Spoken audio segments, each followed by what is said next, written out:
What's up, guys and gals of the movement world? It's Sean Mishka, the Movement Miyagi, coming to you once again on behalf of Football Beyond the Stats in another movement skill short story this week for week 8 of the 2025 NFL season. In this week, we have one to start the week that has felt like a long time coming here in 2025 after the 2024 NFL campaign, where we saw Saquon Barkley of the Philadelphia Eagles put on an all-world performance. This year has been some tough sledding for him. He has reverted back to some of the old behaviors, some of the old information that he was connecting to, where he was getting overly connected to what lied right in front of him. But I felt as though all it was going to take is one or two big runs to kind of spring him back into his step. And that, I believe, is that which what we found in week 8. Even though he ended up pulling up a little limp and a little gimpy on the last run of the day for him in the third quarter against the Giants with a groin injury, I feel like hopefully this will be him finding his way because, as you guys know, very few players in the NFL have I studied nearly as closely as I have with Saquon Barkley. So it's good to see him get his feet underneath him in week 8 against his former team, the New York Giants. Let's watch it a few times through as we always do. Second play from scrimmage here for the Philadelphia Eagles, and they run a play that they really I haven't seen them run very much at all here in 2025 in this duo gap scheme here, out of a jumbo package nonetheless.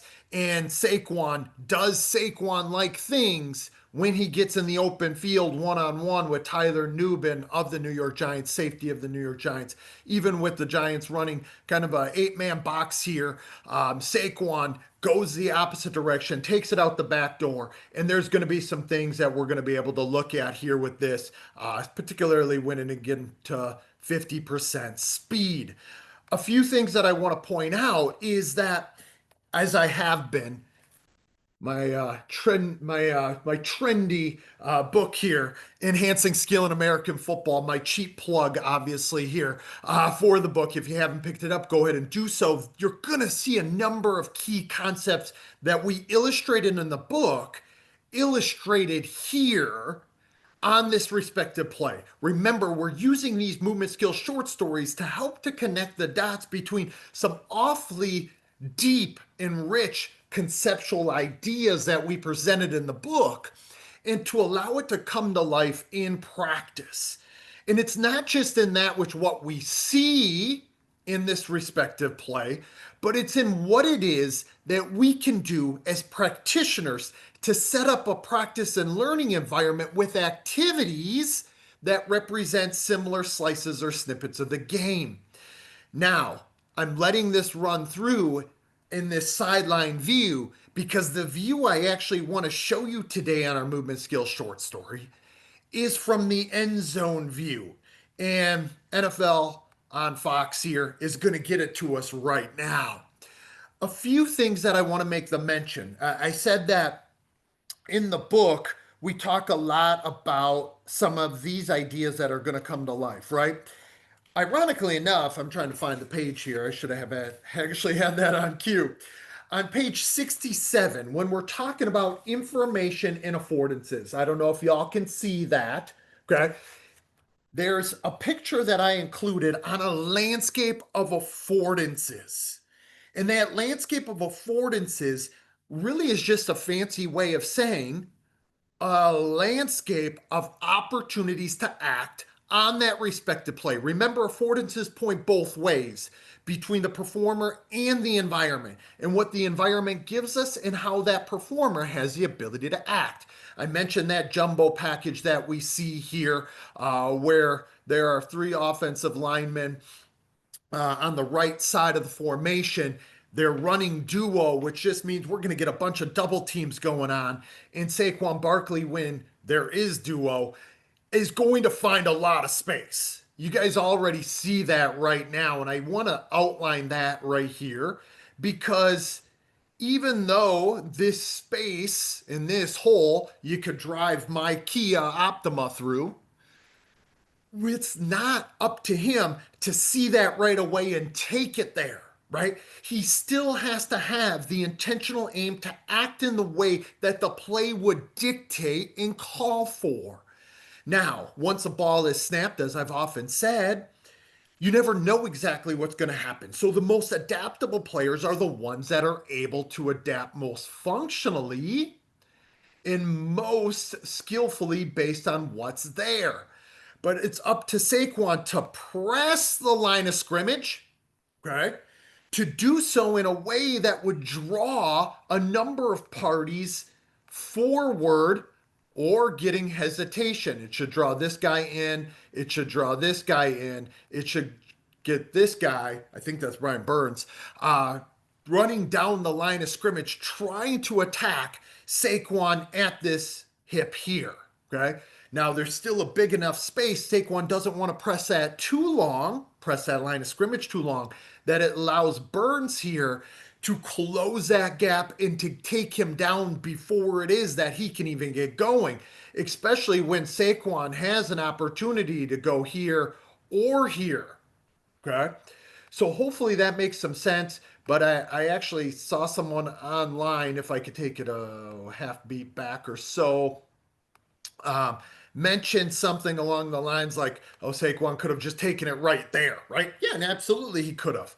But again, it's not going to allow certain blocks to get set. If I could get a little quicker on the draw here, certain blocks to get set the way that they need to. He's reading leverage, he's reading opponents, or he should be perceiving and reading opponents, particularly on this side of the formation as he's about to take it in the back door here, or go back door with it. That sounded really bad.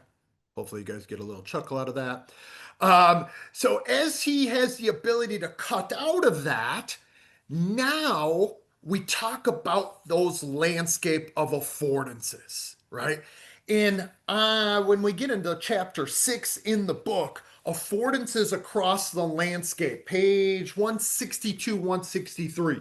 Okay, you're going to see it right there.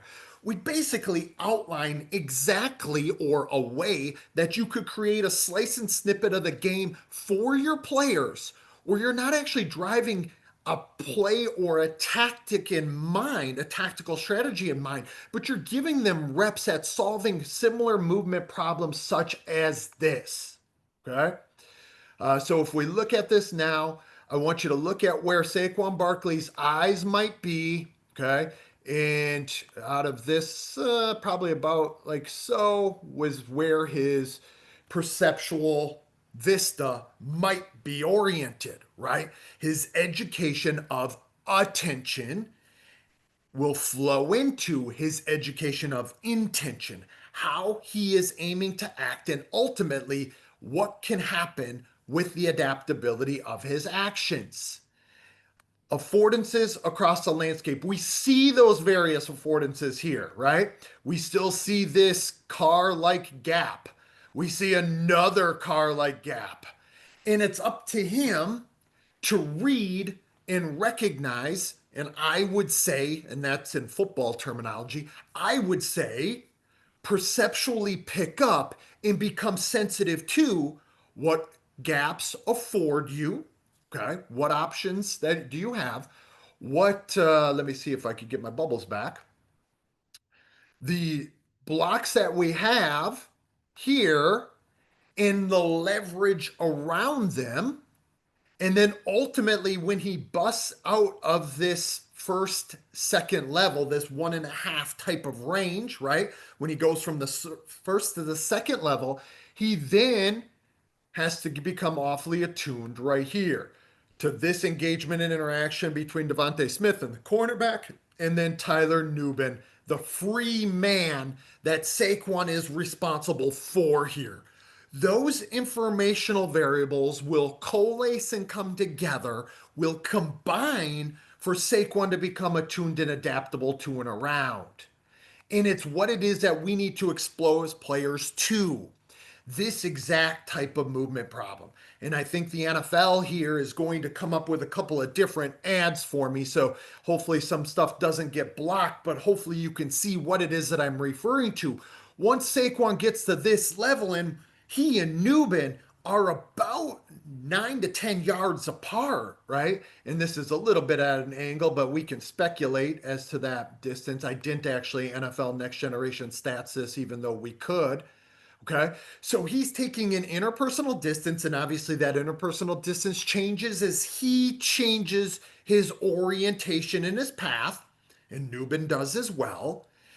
But also, we are seeing the posture and the kinematics.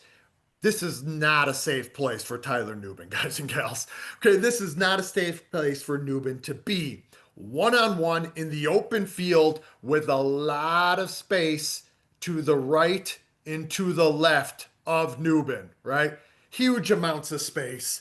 He's pretty much dead to rights. Saquon Barkley, even though he has been struggling across the course of the season, finding his way in the same adaptability state and frame of mind that he did in 2024, one on one in the open field with this type of space. Saquon's winning this all day, every day.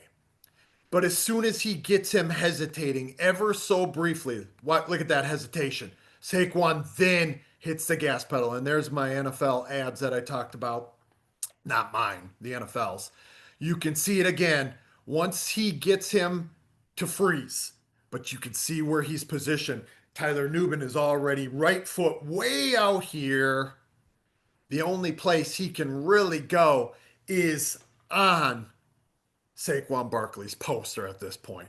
There's very little ability for a safety to adapt in the open field when Saquon Barkley's going to hit the gas pedal, turn the corner. Then it's just off to the races. Saquon doesn't even have to look at him. So if I can get a couple of beats back here, watch it play out yet again, one-on-one in the open field. We've talked about it a lot. You can rep upon rep, rep without rep, that type of slice or snippet, right? One-on-one in the open field, just trying to give this guy the ability to perceive and act upon the running back in the open field. As hard of ask as you can imagine, because you can already see where Saquon Barkley's going. And he's about to turn the corner, hit the gas pedal, run through the gears. And there's not much that Tyler Newbin can do about it. So again, how would we set up this slice really quickly?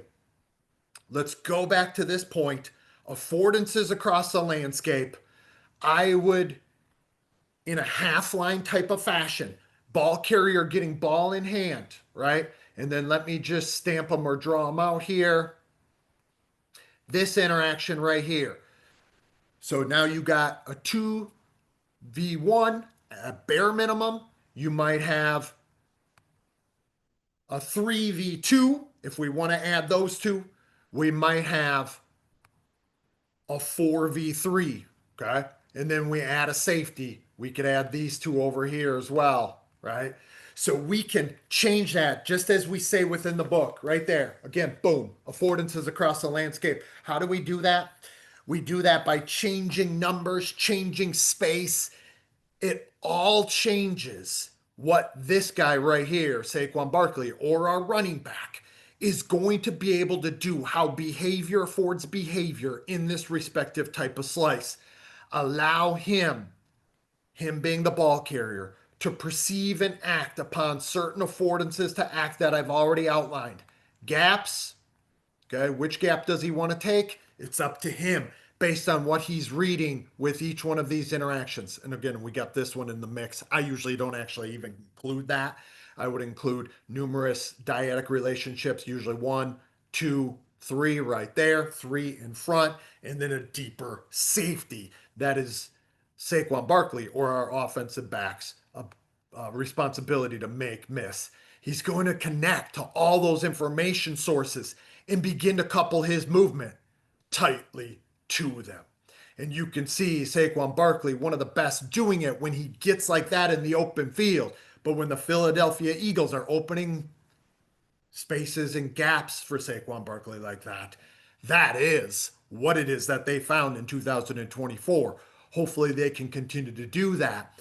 Get away a little bit from some of the inside zone and maybe even some of the outside zone type stuff. Let Saquon get in space. Let him find more of these gaps that would exist in more of a man-on-man gap type of scheme. I believe that that's where they're going to find Saquon finding some success because it's that information that he is now attuned and sensitive to in 2025, and he can still do it with the best of them in those situations. So hopefully all of that makes some sense. Again, if you haven't picked up the book, there's a lot there that we just highlighted, even around Saquon Barkley himself in the book. I did a movement skill SWOT analysis on Saquon Barkley in the book. We highlight the landscape of affordances around Saquon Barkley in the book. You can sort of see what it is that we're talking about right here, right now, right there in week 8 of the 2025 NFL season. So for Football Beyond the Stats and another movement skill short story, I'm Sean Mishka, the Movement Miyagi. I will talk to you guys next time.